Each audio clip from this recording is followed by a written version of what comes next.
I am unendorsing everything that I have ever done and said and published. For simplicity's sake, I mean that this is like everything that's 2020 and earlier. So everything before 2021. This video is primarily meant to be a bit of like a historical thing, an archive, like for people who are coming back and looking at this after the fact. That will become clearer, but just a heads up, you're watching this. So what is not unendorsement, or what is it and what is it not? It's not. I'm not recanting or revoking or retracting things that I've said or done. That's not the point of this. The point of this is to let everyone know that I've changed my mind on all of my previous things. I've changed my mind from I think that this is true to more like I haven't made up my mind yet. It's not to say that things are false, it's just that they're not stuff that I'm sure I believe in or endorse anymore. So my goals for this is essentially to create a line in the sand, to say everything prior to 2021 is, you can't take for granted that I believe these things anymore. You can't take what I've said and treat it as though that applies to Max in 2021 and onwards. It's meant to avoid miscommunication about the things that I've previously said and done, and it's also meant to sort of like, I think that this is an important thing and an important moment because it's the moment that I'm choosing to be a philosopher and do that seriously. That's not to say like professionally, like I'm still an amateur, but seriously. And it's because it's an important moment, I want to share that. I don't want it to be like something that I do in silence, which I can't do as a philosopher anyway. Like, I need to be public about my ideas and expose them to criticisms and offer criticisms and things like that. So it makes sense for this to be public too. Other reasons for why I'm doing this. So I've changed my mind on basically everything, I guess, on a lot of things, the vast majority. And what I mean by that is that when I think about ideas that I used to have, I usually find problems with them. Not always like fatal problems, they might just be small errors that I can fix quickly, but that's not always the case.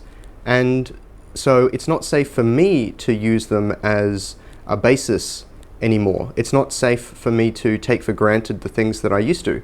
And that means that it's not safe for anyone else to take for granted that I still believe the things I used to believe. The other sort of things on this point, so doing it this way means that I'm doing a whitelist of ideas as opposed to a blacklist. Like, I will selectively endorse things again from the past. That's much easier because for a blacklist I would have to do that all the time, and it would mean that there would be a long period between reevaluating some ideas. And I don't want to leave the impression that for like years that I still endorse something that I don't. The other thing is that it's ad hoc, so I can just do it as I go along. One of the ways that you can think about what I do and don't endorse from this point on is that if I'm publicly working on something, if I'm contributing or writing or whatever else, if I'm publicly working on something that exists prior to 2021, then I'm re-endorsing it by my involvement.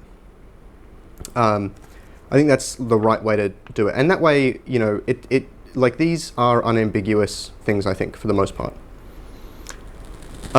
This is predominantly, like, it's not just about my past ideas. The other thing that this is about is my future ideas. Like, I want my future ideas to not be bound by mistakes that I've made in the past.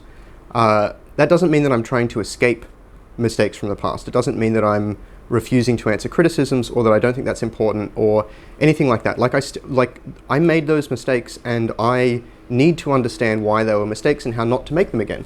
And that means that I need to, I need to be honest with all of that, and I can't do that if I like throw them away entirely, or act like they didn't happen or like I don't need to answer those criticisms. I still do. That's still, like, error correction still matters. So I guess, yeah, unendorsement does not mean that I'm trying to shun responsibility. The other thing is that it's I'm more careful about my ideas now, and it's also a commitment to you and the world that I'm going to take ideas more seriously, and that if I say something from this point on or I endorse something, then that is something I've considered more and that has passed more rigorous thinking methods and the criticism from more rigorous thinking methods. So I think that it is more important, the things that I endorse from this point on compared to prior to 2021. Some miscellaneous stuff. So how can I change my mind about so much at once? The answer to that lies in thinking methods. I have vastly improved my ability to think over the past 6 months. And that's going to be an ongoing journey. It is not something that ever finishes. There's always room for improvement there. However, I didn't realize how bad I was at thinking before.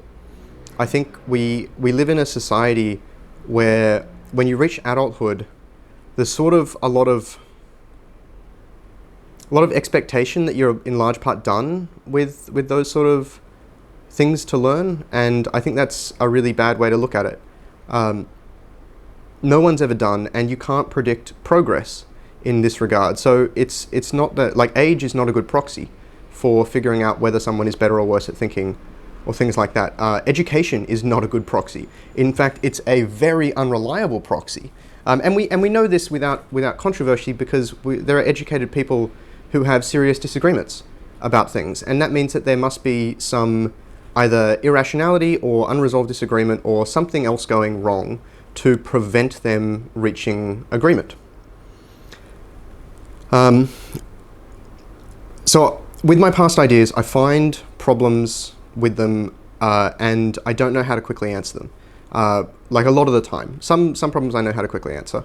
But that indicates that things are very different.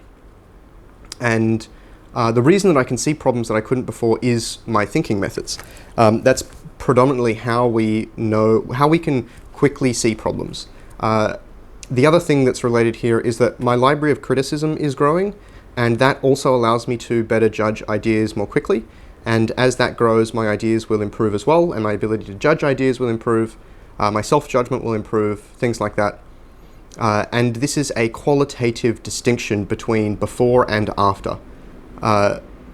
Before, 6 months ago, I lacked many of the skills that I now have an appreciation for and have some understanding of, some ability to practice. There are going to be naturally some exceptions. Most of these exceptions are going to come from Q4 2020. The philosophy work that I was doing through the last 6 months of 2020, the first quarter of that, there were a lot more issues. So most of the good stuff that I've done has been in Q4 2020 or this year. My microblog on curie.us, curie.us/2380, most of that I endorse still. In fact, I think that was in September that thread was started, so that's Q4 anyway, basically. I guess finally, the reason that I'm doing, what this is about is me taking philosophy seriously, taking my ideas seriously, taking the responsibility of being a philosopher seriously, and ultimately, I guess this video is in essence my declaration of that and my commitment to it. And I feel compelled to make this, and I think that it's important that I make it first before I publish other things, so that, particularly video content, so that there is a easy to find line in the sand between before and after. So yeah, thanks.